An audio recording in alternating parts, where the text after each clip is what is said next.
Many Nigerians strive for unity, while many decided to fight for disunity. In the essence of this, the foreign countries are much more interested to bring Nigeria together or to keep Nigeria together. But yet, the ethnic group have decided to separate that they can never be one Nigeria. Let's take, for example, the Biafran. Yoruba recently, Sandra Igboho just declared Yoruba nation, and Niger Delta is also striving for the same. So, what can you say about it that the youth are voicing out and the elderly ones are mute and they're not saying anything? So what can you say about all this, and what is your take, particularly about the foreign countries in support of keeping Nigeria together? Anybody who has a hand or who is trying to keep Nigeria together, their kingdom or their entity will disintegrate. These are the things that I want you to understand this very evening, that Nigeria has expired. The wrath of Almighty God is upon Nigeria. Look at Tinubu, for example, what the Yorubas are going through on his account.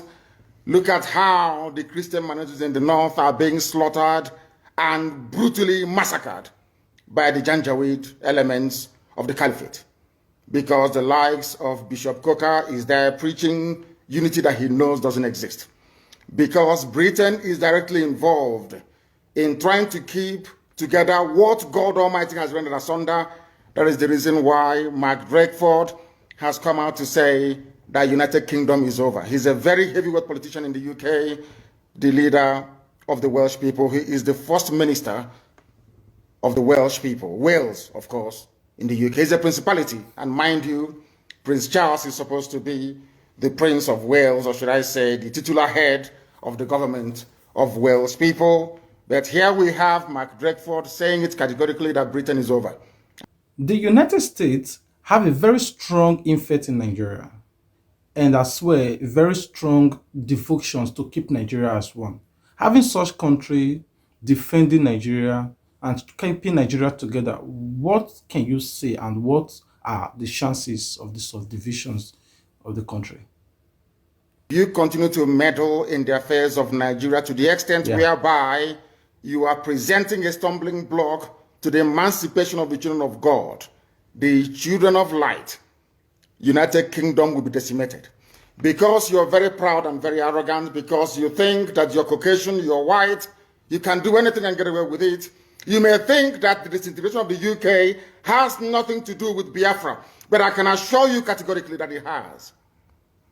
If you do not stop meddling in Nigeria, if you do not stop this, your, should I say, perverted, racist devotion to keeping people who shouldn't be one together in one monstrous entity called the Zoological Republic of Nigeria, believe you me, God Almighty in heaven will destroy Britain beyond recognition. And it started to happen already. It is happening already. I warned you and I told you. You may disregard the agitation for Biafra and tag it as nothing, because you came, you saw, you conquered, and you colonized. But I'm warning you today, if you continue, the wrath of God will be upon you. As I warned the zoo many, many years ago, if you don't allow we Biafrans to go, that zoological republic called Nigeria will be a worse place than Somalia. And today it is happening. And if you have not applied for your Somalian visa, please try and do so. Should I say Somali visa? Try and do so as quickly as possible, because the zoo is on the path of destruction, and there is nothing man can do to reverse it. Mark today's date and what I'm telling you.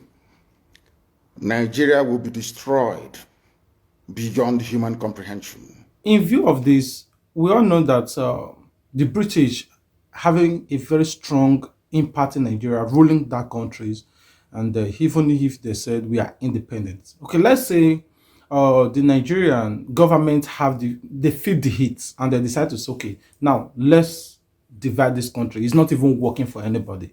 But the British decided to stood their ground and said they will not allow it to happen. What can you do, or what will you do, or what can you say about this? If the British seems to say, no, we will not like that country divide. Anything I tell you here is gospel. Anything I open my mouth to tell you must come to pass. Because Almighty determined that we should come. And we have come to preach this very gospel in truth and in every honesty. And I want Britain to understand this today. If you stand as an obstacle on the path of Biafra freedom, you will be destroyed. The same way that the late dead Buhari tried. Buhari tried to stop Biafra from coming. Today he's in a shallow grave in Saudi Arabia. Not only that, that kingdom he was trying to build is now shaking. That very kingdom, that very Fulani caliphate, the Fulani takeover of Nigeria is in tatters. Because we are here, or should I say, Chukwokika Biama determined that we should come. And nothing, absolutely nothing is going to stop us from performing the will of the Almighty.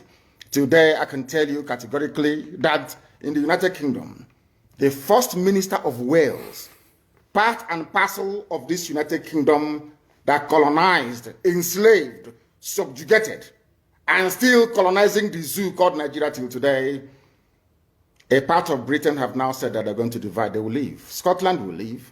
Wales will leave. Northern Ireland will join the Irish Republic, and you only have the Little England at last. And when all these things are happening to them because of their pride and ego, they will not acknowledge that the work they did against the children of God in Biafra land is what is responsible for their demise as a once great nation.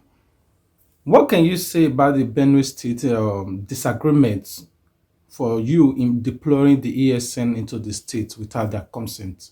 And I heard recently that the state governor also said that Benue State is not an Igbo state, and you're making a fat claim that Benue State is an Igbo state.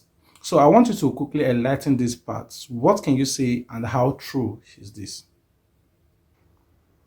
I must warn also Governor Autumn of Benue State. I am not laying claim to Benue State, the entirety of Benue State, not at all. What I'm making very clear to you is that there are Igbo people, Igbo communities, not traders, not migrants, not settlers, no. These are our traditional towns, communities, and villages wickedly gerrymandered into the north.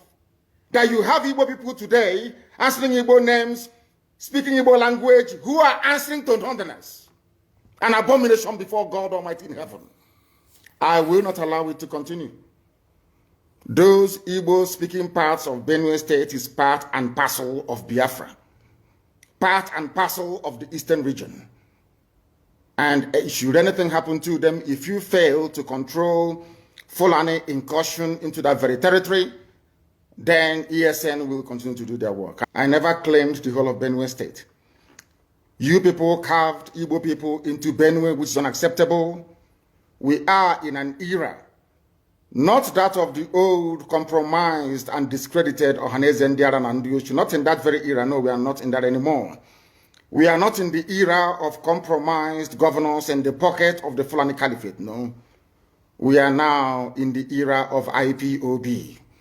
And no inch of territory belonging to traditional, should I say, ethnicities making up Biafra will be surrendered to anybody, no. And in Benue State, we have taught them, while they were discussing that, don't come to Benue, we are already on the ground in Benue State, in Lower Benue. And we are not in Benue State that doesn't belong to us. We are in Igbo parts of Benue State, Igbo communities of Benue State. I want you to make it clear to everyone out there. Which part or which region in the East do you think or you know that the ESN control presently, that they have rights to control? We are making it very clear today that the Eastern Security Network is on the ground. We are on the ground in Benue State and in every part of Biafra land for that matter. We are in Cross River, we are in Akwa Ibom, we are in Bayelsa. Everywhere it is happening. Anywhere we confront Fulani headsmen, these terrorists, we will drive them away. Be rest assured, we are not going to rest one iota until our farmlands, our homes, and our forests are secure. What is happening in Yoruba land cannot happen in Biafra land. Nobody, no idiot can come from anywhere to claim any inch or parcel of Biafran forest. It is not doable. Instead, we all die there. If we say we're fighting for unity, and I believe that the problem of insecurities is a very, very strong menace in the country presently. But yet, many forces stood with the government. And I want you to tell me, what is the take of the security forces in Nigeria, particularly in the East, and what are their play in this role of insecurities in support of the ESN, and what can you really say about all this, about the security forces in the East? Danjuma himself, General T.Y. Danjuma himself, testified before the British Parliament that the army of Nigeria and the police are colluding in the conquest of indigenous populations in Nigeria. And we are no exception to that very horrible and sinister conspiracy. The police we have in our land are terrorists in uniform. The army we have in Biafra land are basically terrorists. They are there to aid and to support Fulani Janjaweed advancement to the Atlantic Ocean.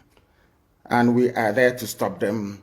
And we are stopping them and will continue to stop them. The U.S. ambassador recently made a statement. And I want you to say, it speak about the keeping the country as one and the diversity of the countries and what the youth are striving for.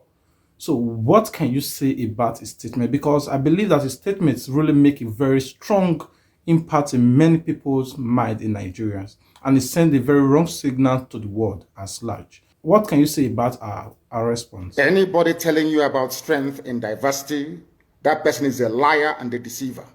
And the US ambassador is a liar and a deceiver. One thing they don't teach we Africans is this. No country exists on a foundation of multiculturalism. There is nowhere in the world. Listen to me very carefully. All this nonsense, even the crap that Coca was coming up with, telling you about diversity is our strength and all that rubbish. Allow me to repeat, there is no country on this earth that survives on a foundation or a bedrock of multiculturalism. It doesn't exist. Now, let me ask the US ambassador a very simple question. Is United States of America a multicultural society? US, that was created and built by Western Europeans.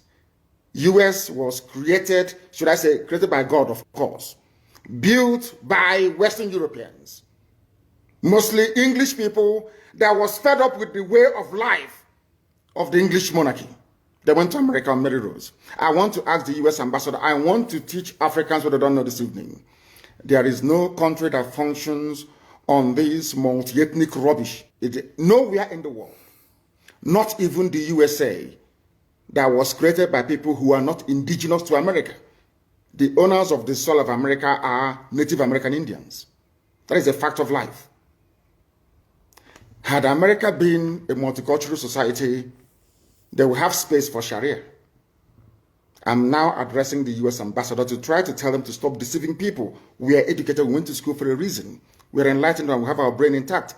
There is no country on this earth that runs on this wishy-washy multiculturalism. It doesn't happen. What you have are established order and value systems upon which various cultures can now coexist. If you go to America, you coexist under the provisions of the United States Constitution. And the US Constitution is a Christian constitution, not Islam. America is not multicultural, but under that bedrock of liberty and egalitarianism, you allow other cultures to come in. But first of all, they must swear allegiance to or take an oath to uphold the Constitution of the USA. That is something that the US ambassador never told the Janjaweed that went to visit her. The value system of the State of Israel is based on Judaic principles. The value system of Russia is entirely theirs, it's based on theirs. It's the Russian way of doing things from times of the Tsar. If you go to Saudi Arabia, it is essentially a Sharia Islamic state. You can live there, no problem. You can build your churches if you want. I think they've not started to allow churches to be built. But it is never a multicultural society. Japan is not a multicultural society. China is not. They can accommodate you, but that doesn't mean they have more. This is the type of nonsense they feed Africans. And we fall for that very gimmick of multiculturalism. At the end of the day, you end up with a useless contraption like Nigeria. You don't have any value system that anybody anywhere can define. We are not one people. We may be black, we may be Africans, but we're not one people. Not even one religion. If Britain cannot stay in an EU that is entirely Christian, EU is entirely Christian. Britain left. Nigeria, you don't know if Nigeria is Christian or in fact is Islamic. So for me to accept the multiculturalism being preached by the US ambassador, I have to embrace Islam as my religion. That's what it means. A lot of people are striving for unity, not because they actually enjoy what is going on in Nigeria, but many of them seems to be more convinced because they don't want what happened during the civil wars to happen again. And permit me to say this, I'm sorry, and I stood to be corrected. I read online that the civil war was caused by the great leader of Biafra, the late great leaders of Biafra, Mr. Ojukwu. And a lot of people really don't know the basic fact because they can only read from the history. So what can you say about this? And I want you to throw more light. Who really caused this civil war? If not for the coming of IPOB, of Radio Biafra, all of you would have lived and died in the ignorance that Ojukwu caused a war. That's what they were writing. Britain helped them to write it. Ojukwu was a rebel, a secessionist, because we had no media. That is why they're paying Facebook billions upon billions of US dollars to stop this truth from coming out. Did Ojukwu cause any war? Gowon is alive, go and ask him. Did Ojukwu cause any war? Ojukwu went and negotiated restructuring with you in Aburi. You came back, Britain told you not to agree because Britain realized that all the component units of Britain knows that if you go back to regionalism, you will have economic growth. The country will do very well. But Britain doesn't want it. That was why they even instigated the Nzogwu coup, so-called Nzogwu coup, saying they will bring Awolowo to become the head of state. They knew what was going to happen. They wanted to truncate the economic miracle of Dr. Michael Okpara. What I'm telling you are fast. Go and investigate for yourself.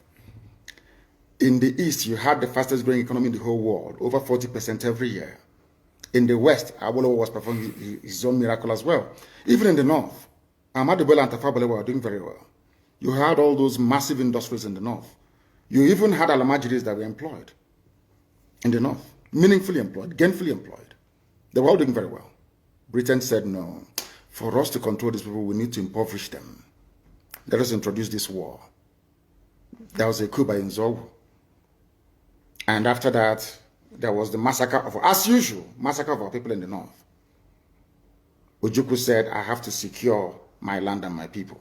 They said, no, let's go to Aburi to discuss it. Ojukwu went to Aburi and agreed restructuring. That's something now you're asking for, to tell you how foolish Nigerians are. They're very foolish.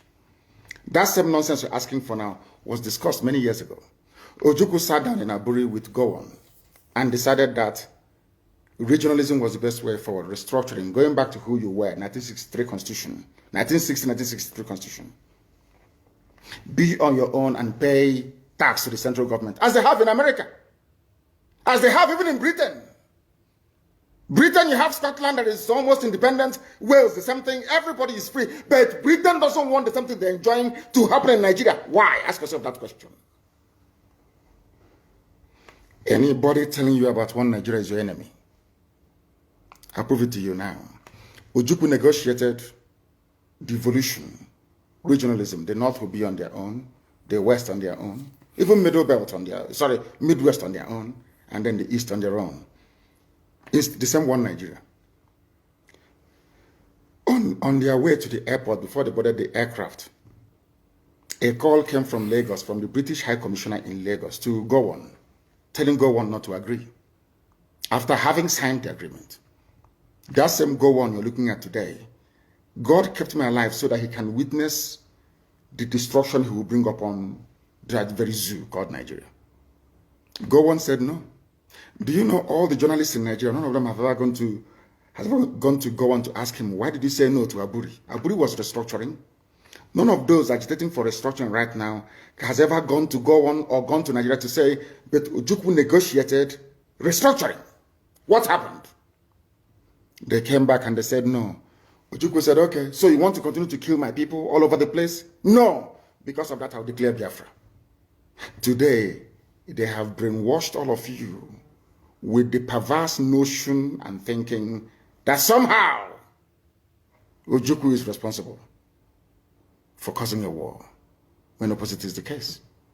If not now, that after many years of hammering on this very topic, it has now sunk into the skull of the people that Gowon was the aggressor, not Ojukwu.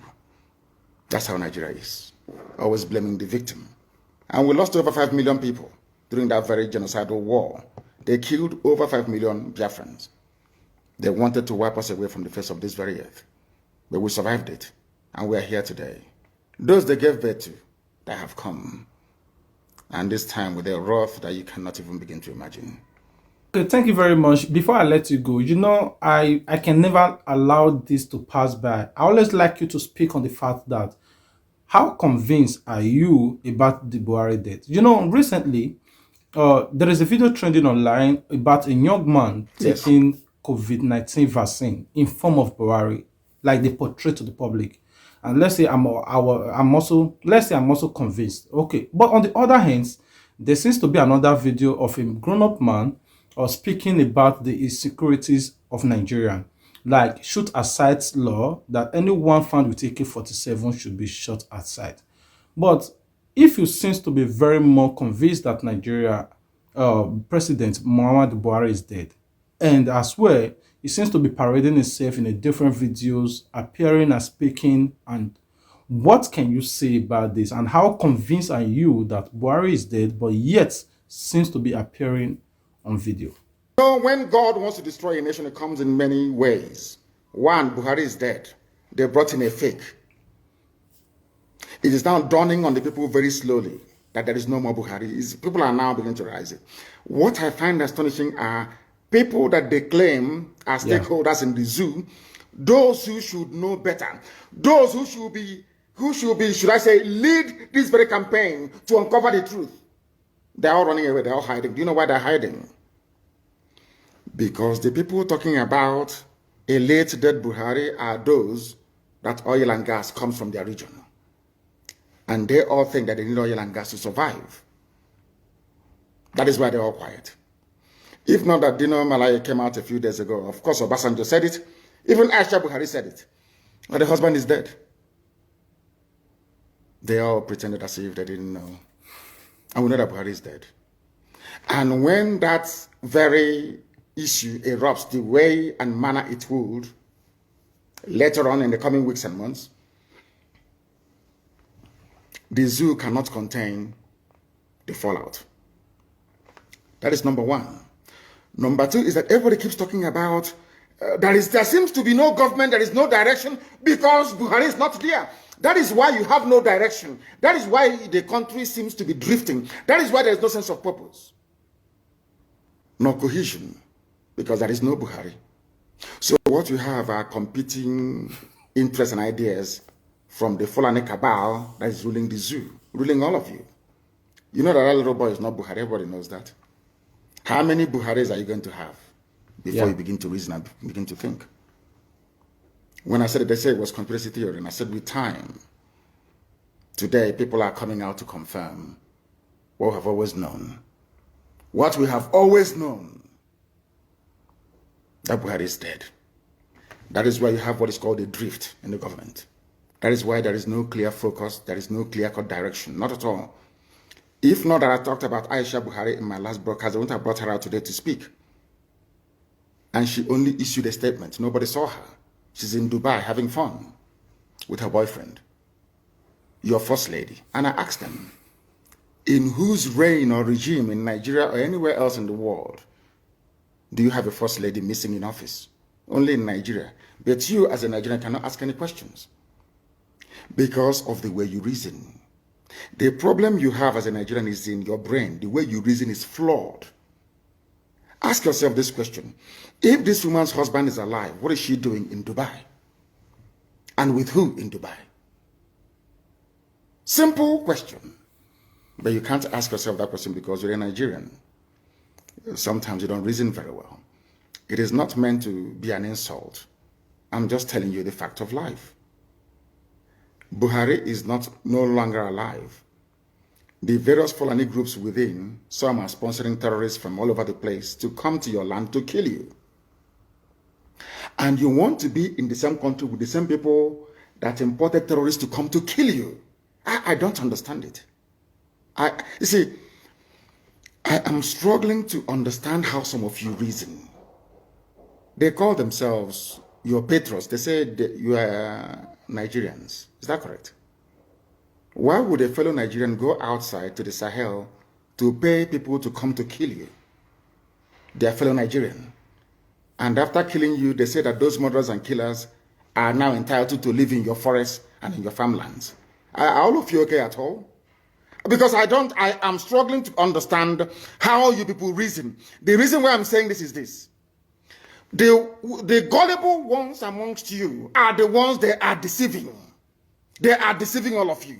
And for some perverse reason, you tend to fall for it. But we have not fallen for it. And wonders shall never end.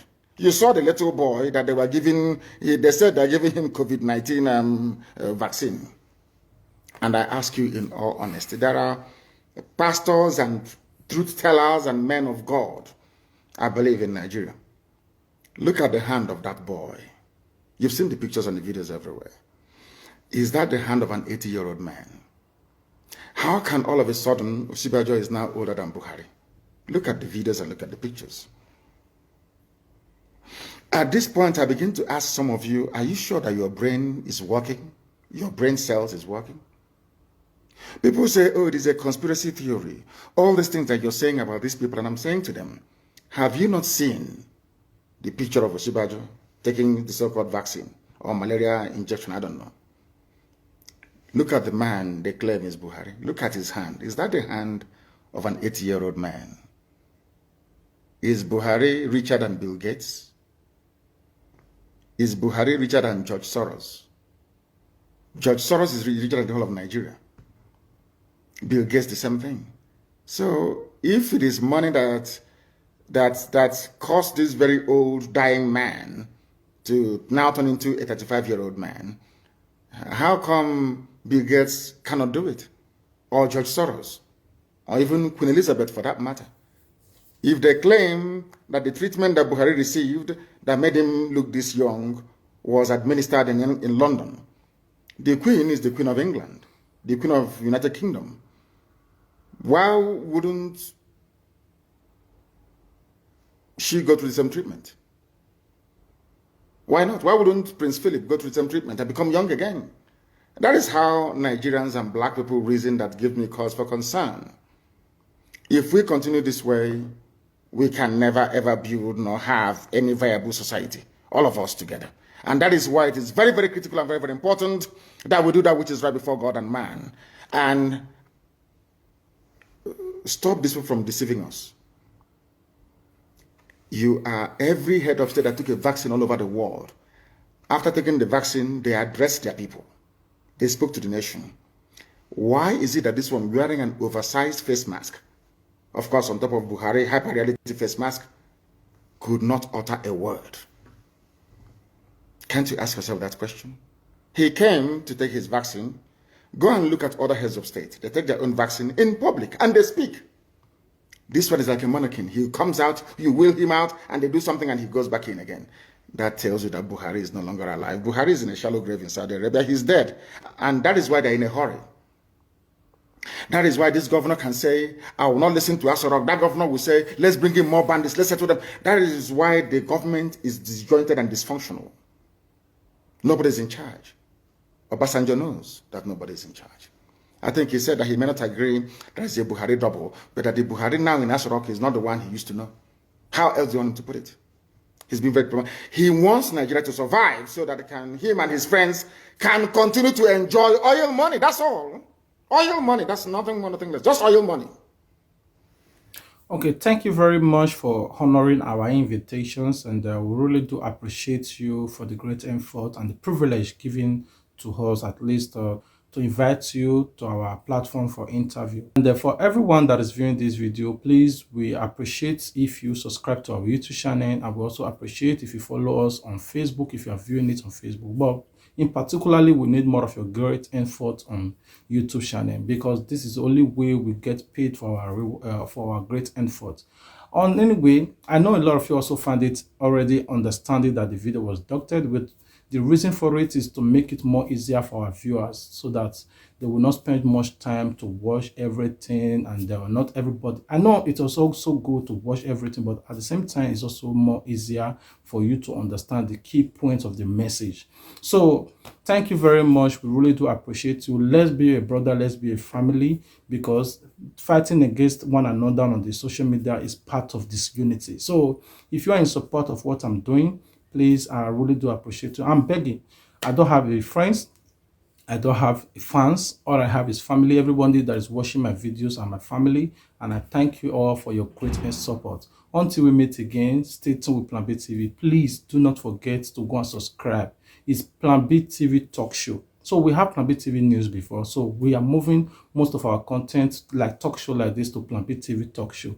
In that particular place, this is what we're going to be doing there, talk show. So if you want us to really grow very fast, please go and subscribe.